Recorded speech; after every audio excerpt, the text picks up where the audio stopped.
I feel like I have done quarantine in Taiwan so many times that I should make it like a second profession. Can you get paid to do that? Between the both of us, we have a combined experience of about 6 months in quarantine. The video you're getting today is the video we wish we had when we quarantined the first time in Taiwan.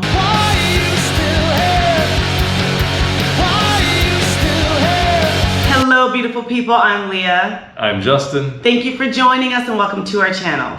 We're an American expat couple that lives and works abroad, and currently we're in Taiwan. I feel like I have done quarantine in Taiwan so many times that I should make it like a second profession. Can you get paid to do that? I don't know. I don't think so. Every time I quarantine, there's something new that I always learn about or something that I haven't thought about that really are not part of the CECC guidelines. CECC stands for Command Epidemic. No, it doesn't.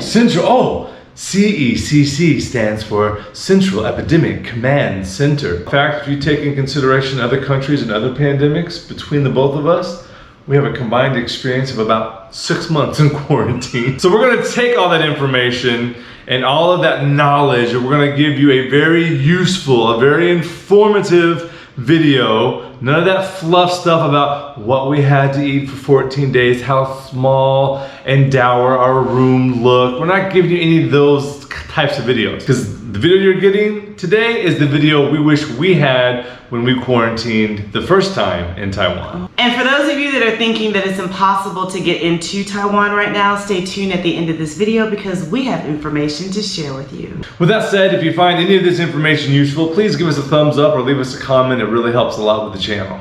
So first things first, your preparation is going to start way before you actually get on the flight to Taiwan. One of the most important things you need to do is get a COVID-19 PCR test. That's what Taiwan requires for you to enter her borders. And you can do this only 72 hours before your flight. So if your flight leaves Wednesday at 2 p.m., you need to make sure that your test is administered no later than Monday at 2 p.m. Some airlines may be really lenient with this, but the reason that I bring it up is because literally this flight coming over to Taiwan, there was a gentleman who had a PCR test, but our flight left at 2 and his test was done after the 2 p.m. departure time and he was actually denied boarding.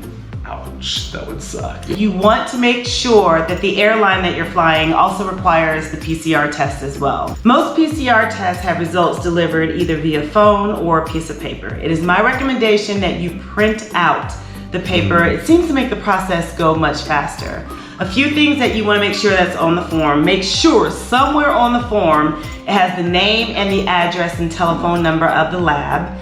Make sure that the form says it is actually a PCR test, somewhere literally on the form. And also make sure that your name matches what's on your passport. If your name has a hyphen in it, make sure that it's on that PCR test results.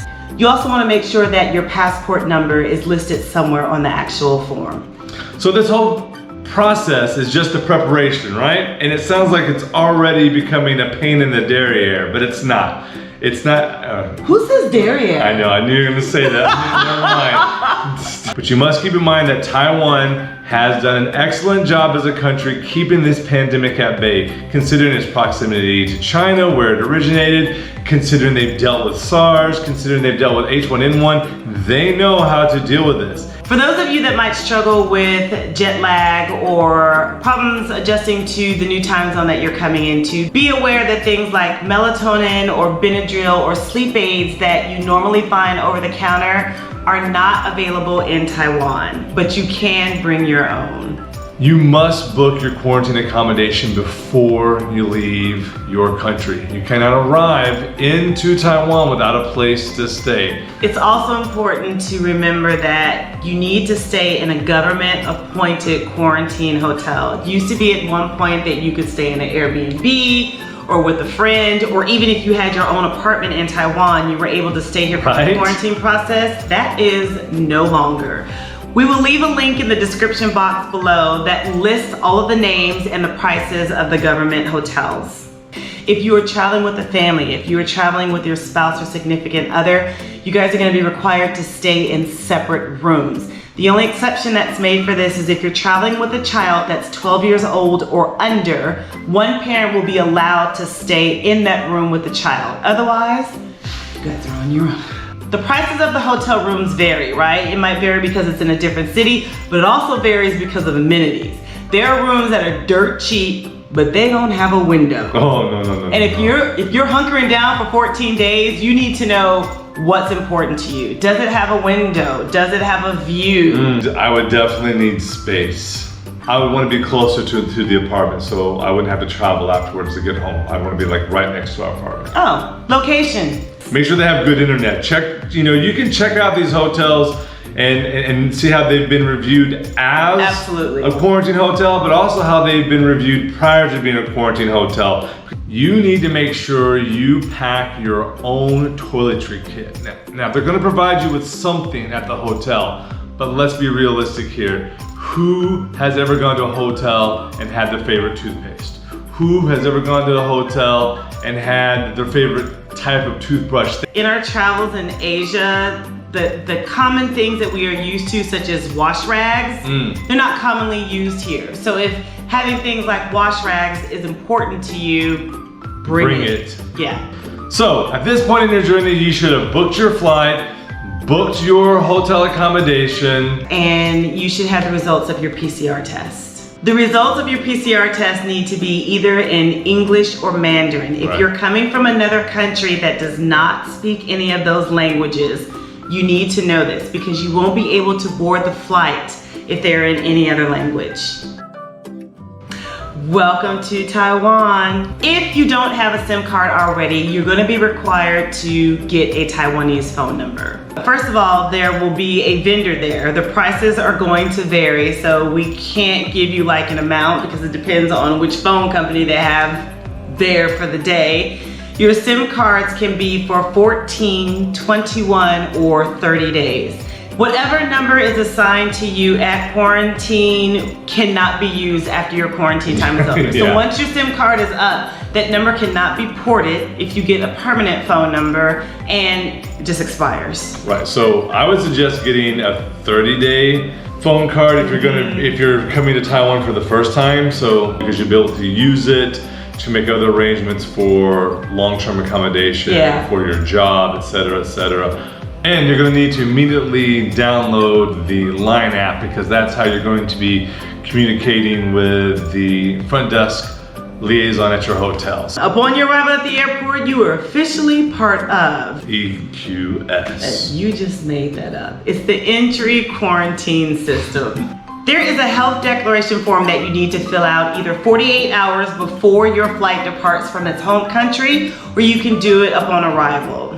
Upon arrival, there will be a QR code. You can basically scan it and you fill in all of your information. It's gonna have your contact information, your passport number, where you're going to be staying, where you're going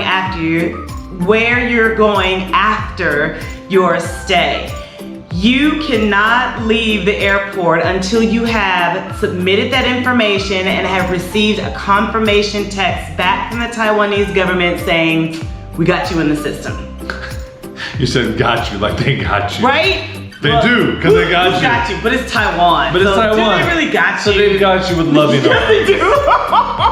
We got you. Before you leave that area, they're also going to give you a self-administered PCR test that you will do somewhere between the 10th and 12th day at the hotel. So at this point, you can go and claim your luggage. You will have someone escort you to another area where you will be taking another COVID test that is a saliva test. After you've completed your saliva test, that's it. You are now going to be escorted to transportation. You cannot, I repeat, you cannot take public transit from the airport to your quarantine hotel. Yeah, it's only one passenger per taxi. Unless you're 12 years and younger, then you can go with one parent. Now, when you're getting into the taxi, they're gonna give you a piece of paper that asks if you're paying with cash or credit. You fill that out. This is where you're going to use that piece of paper that has the reservation in Mandarin for your quarantine hotel. That will be given along with your payment preference to the driver by one of the personnel. You will not have contact with that person. As for price of the quarantine taxi, it all depends on destination. So the lengthier the trip, of course, the more you're going to have to pay. Hotel, motel. Holiday Inn. Say what? Once you arrive at your hotel, you may be surprised to see how quickly you actually go from taxi to room. There is no check-in. You're being considered a hazard, and you should take it personally, and don't think that it has any reflection of the overall hospitality of Taiwan.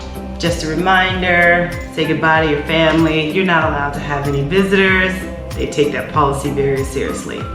Within the first day, you are going to be receiving a call from the police and from officials that are assisting with the quarantine process.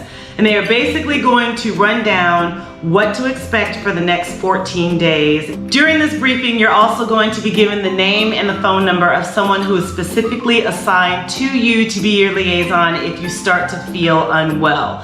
So if you are exhibiting any symptoms of COVID, if you think you need to go to a clinic or a hospital, you will call this contact person. That person will come to your hotel room and they will be personally responsible for making sure that you get medical care that you may need.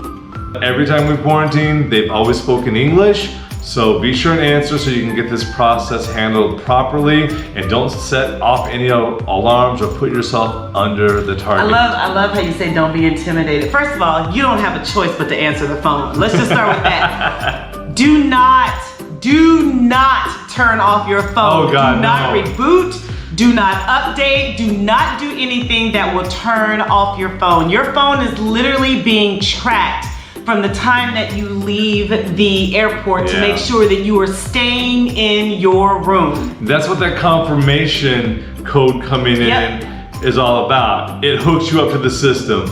And if you disconnect from that system, please, just don't turn off your phone. Especially if you're American. Don't give us a bad name. Of all the times that we've quarantined, we received a text message every day at 10 a.m. Yeah, around 10 a.m. It's coming from the Taiwanese government, and they're basically doing a wellness check. So they're gonna say, hey, how you feeling today? You're gonna hit 1 if you feel fine, and 3 if you feel like not very well. The only thing that you need to respond with is a number. You don't need to add any additional information because it will not register. You have 15 minutes to respond to this text message.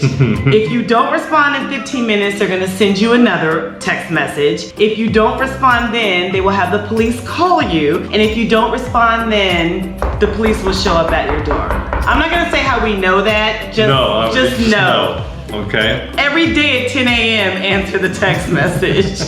You're gonna be responsible for taking your temperature 2 times a day. Each time that you take your temperature, you're gonna be responsible for recording it on a phone, and you're also going to send that number, that registered temperature number, to the front desk at the hotel through the Line app. What are you doing? The Line app. The Line app.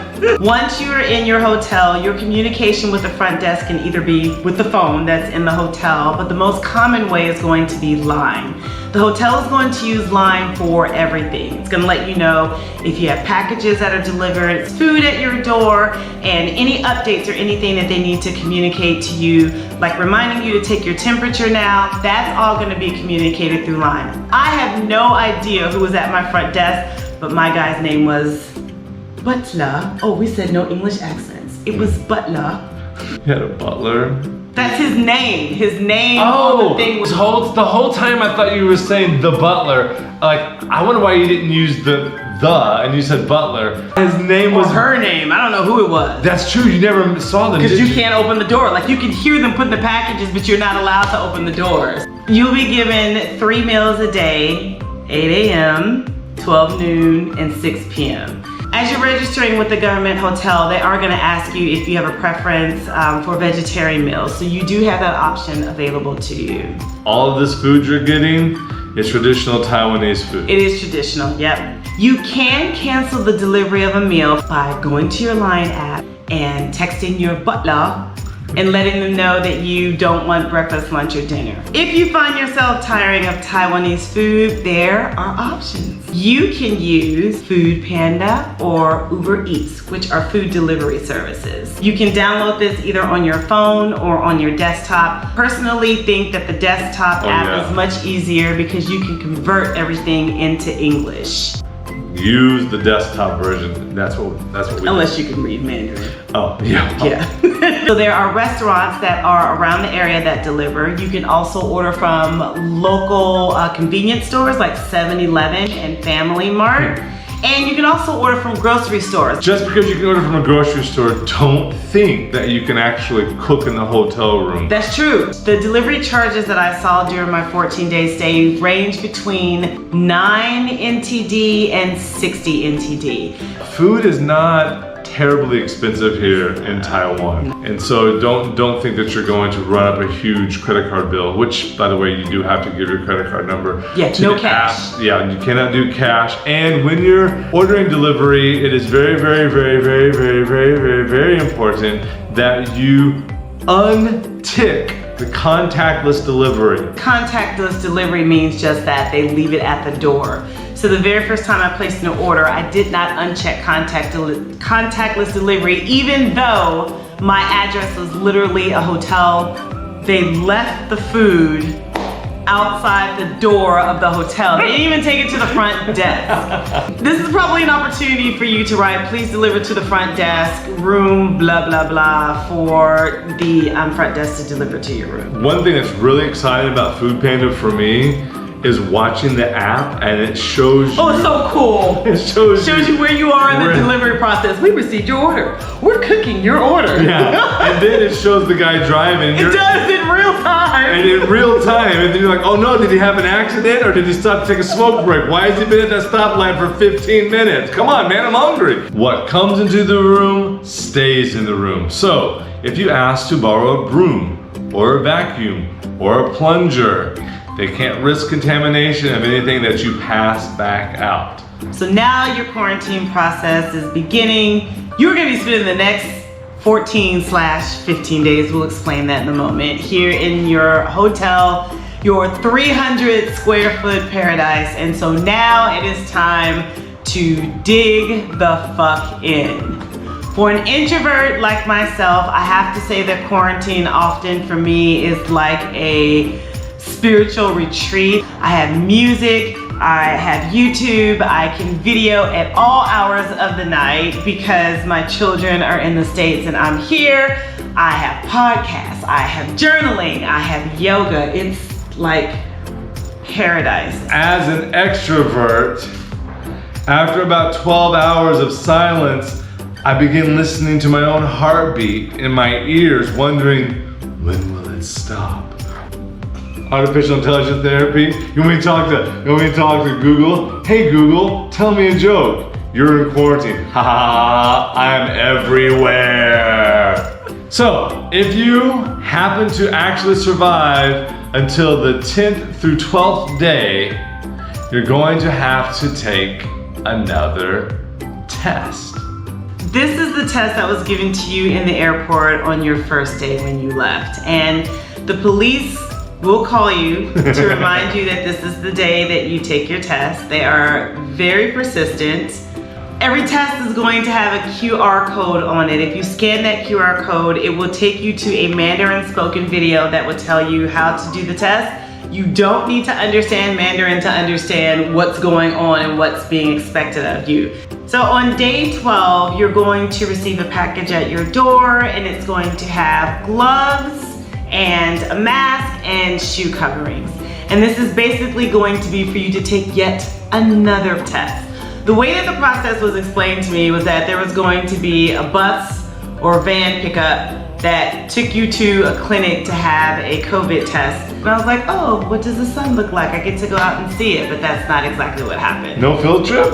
No field trip. Oh. That was given on day 12. Day 13, you leave your hotel room. What it actually is a city bus parked in front of the hotel that literally has a makeshift lab.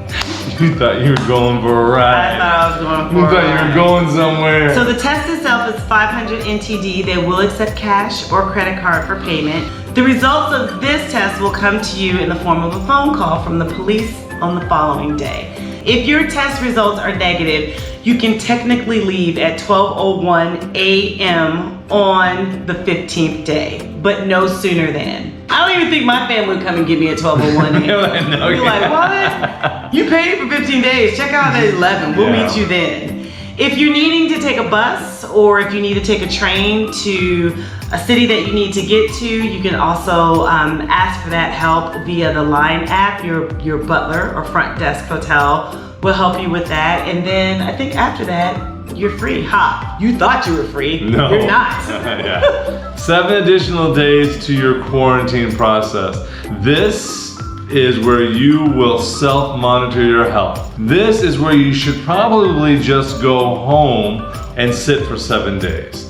These last 7 days also, you will still be receiving a text message asking you how you feel. Yeah. That's at 9 a.m. every day. Wow. Make sure you answer. Policy changes regularly regarding this. That's something you should take into consideration right now. All this information we're giving you is good information, but don't be surprised that by the time you're actually doing your quarantine, some of this information might possibly change. I would definitely check the CECC website. Depending on what your circumstances are, depending on what brought you into Taiwan, depending on the type of work that you're doing, you may have to go to work immediately. You may have an additional 7 days where you stay at your own personal accommodation. There you have it. That is a lot of information that we gave you, and we're pretty sure you're going to be able to use it to your advantage.